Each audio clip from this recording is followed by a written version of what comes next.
ही जी खोड आहे ना, की राष्ट्रपती महोदयांच्या असलेल्या अधिकृत कार्यक्रमामध्ये विघ्न घालायची, त्याचा प्रोटोकॉल तोडायचा, त्याचा विरोध करायचा.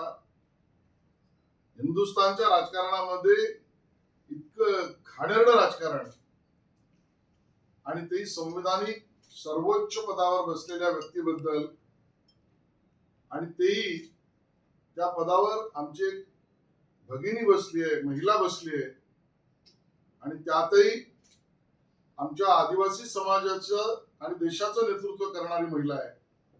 तिच्याबद्दल इतकं घाणेरडं राजकारण करणं, याचा आम्ही निषेध करतो. आणि शहरी नक्षलवाद यामागे लपलाय असं माझा, हा जो शहरी नक्षलवाद आहे हा इथल्या सगळ्या व्यवस्थांना प्रश्नांकित करणं, तोडणं, त्याच्या विरोधात भूमिका घेणं.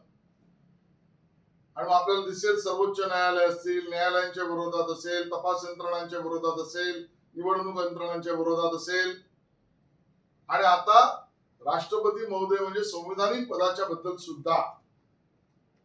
आणि या शहरी नक्षलवादाची बीज आणि मनोवृत्ती आहेत मला दिसते. एवढंच मी म्हणेन.